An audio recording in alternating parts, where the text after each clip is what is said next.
5, 4, 3, 2, 1. Rolling thunder. Keep Karen. Developing right now, the Black Forest wildfire rips through more homes as it marches toward Douglas and Elbert counties. And tonight, the evacuation area grows as crews struggle to get a handle on these flames.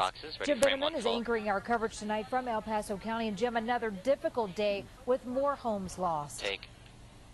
Tough day, Karen, and it just turns into a difficult night. While it's too dark, the air tankers and the copters can't be up right now. We got about 500 firefighters on the ground. They are in the fire zone trying to do whatever they can overnight. We'll see how they do. But I can tell you there's a lot of smoke in the air. Right now, we are right here at the closure, the southern end of the closure of Highway 83.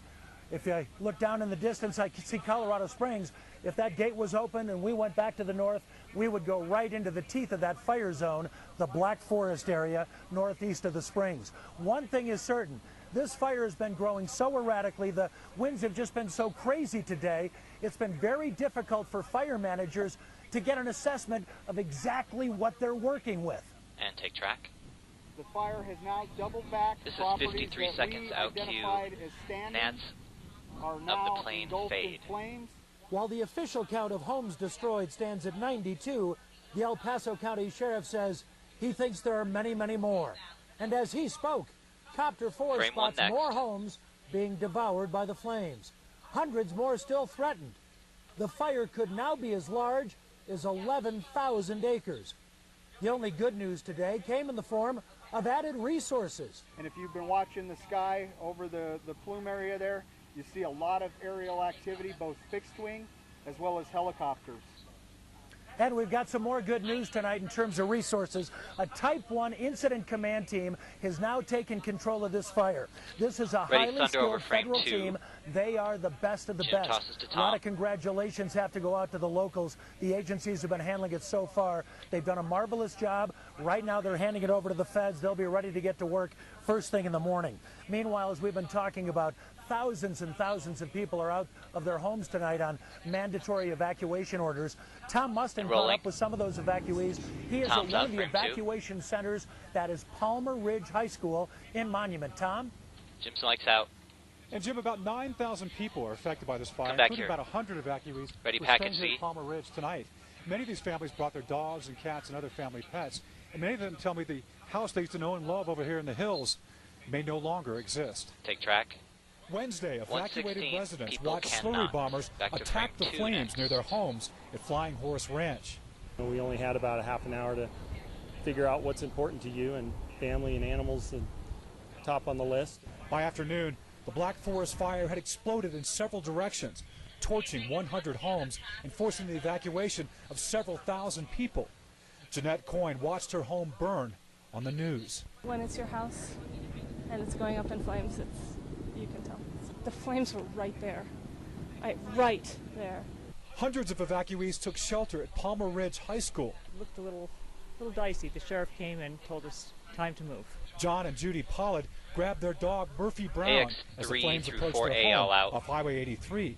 Just the smoke was just pouring in. Judy grabbed Murphy Brown and her son's baby book and package. jumped into her car, knowing she may have seen her home for the last time. And then you turn around and tell your home goodbye and pray it's there when you go home. And as the flames burned out of control with 0% containment, the Mueller family tried to put things in perspective. Are you worried that your house may not be there later? There's always that worry, but you know it's about the people. Ready, frame so 2. Stuff can be replaced, people cannot. Go. Such a great attitude from so many people out here. Ready, a lot of the evacuees here tell me they were evacuated to this shelter from another shelter as the flames got too high. And they tell me they don't know what the future holds, but they say they're still happy to live in Colorado, and they're happy to be alive. Anchor mics in. Jim, we'll send it back to you live from Monument. And take.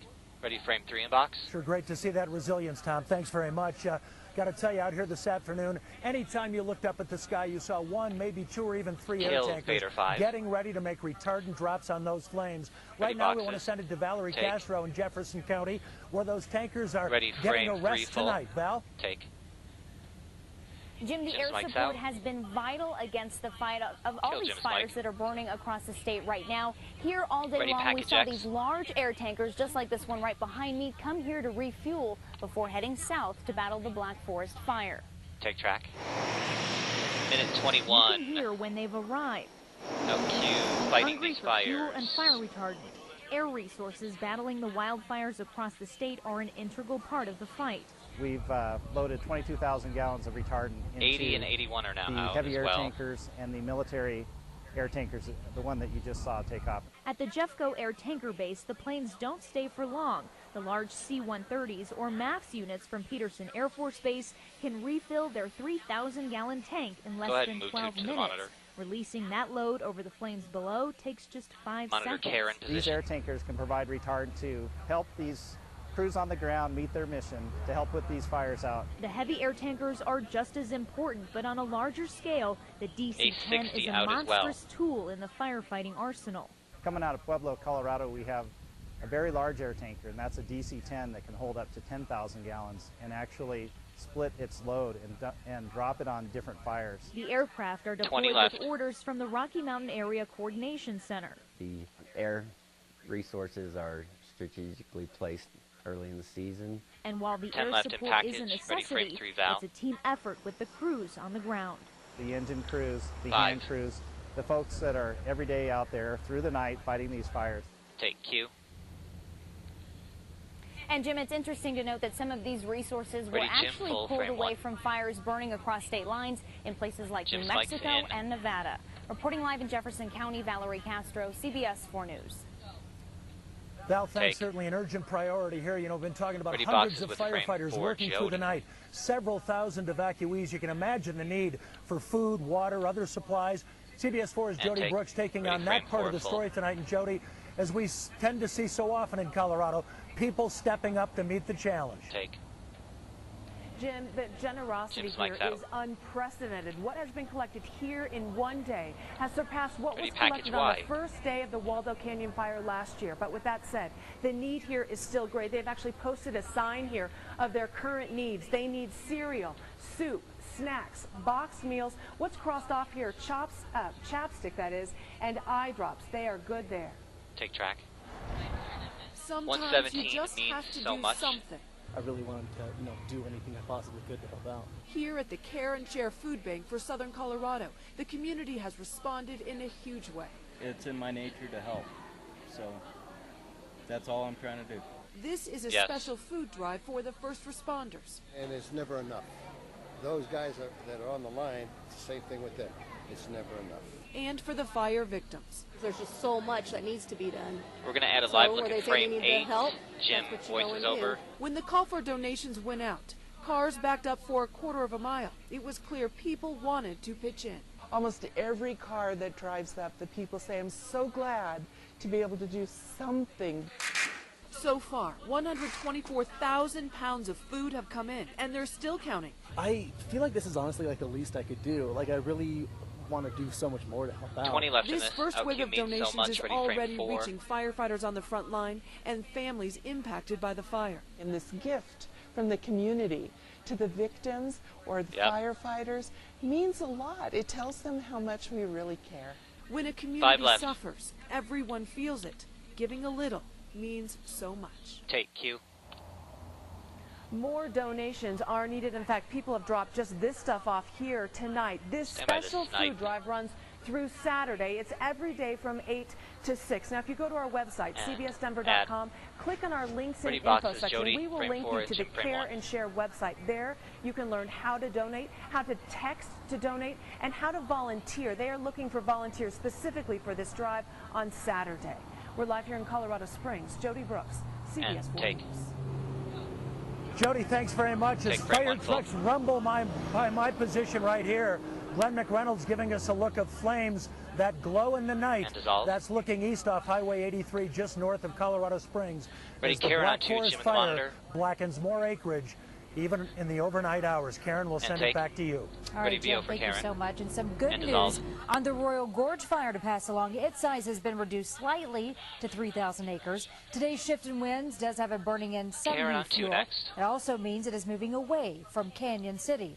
Evacuations remain in place tonight. The fire is now 20% contained. 20 structures were lost. All the animals at the zoo are okay. And while the Royal Gorge Bridge survived, it will need to be checked to make sure that it is still safe to use. And even if you don't live in the burn areas, the fire is affecting most of us along the Front Range. The air was so hazy and hard to breathe in downtown Denver. That's about 60 miles from the fire. Copter 4 shows us just how bad the visibility was today. This, of course, brings health concerns with it. The team at National Jewish Hospital tells us it is important to keep kids inside along with the elderly. Also important to be aware of symptoms that may require additional medical support like asthma and bronchitis. And remember, keep those windows closed if you can. The heat has been searing so extreme that we're seeing sights like this in the metro area. Coming up, the repairs downtown after the hot weather caused a sidewalk in Lodo to buckle. Track. And the heat goes on after 2 scorching days of 99 and 100 degrees. A bit cooler today, but still a dozen above normal, which is 81 when we get closer to normal. Coming up. Plus, a real-life superhero after a suspected arson in Arapahoe County. Of course, we're calling him Spider-Man right now. How a neighbor scaled balconies to save people from burning homes. And classmates honor a young boy whose life was taken by his own mother. He was a really good friend to all of us, probably. He loved playing outside. How they're keeping his memory alive. 5 left. Stand by, air ops. Blackbird singing in the dead of night. 3, 2, 1. Roll the brake.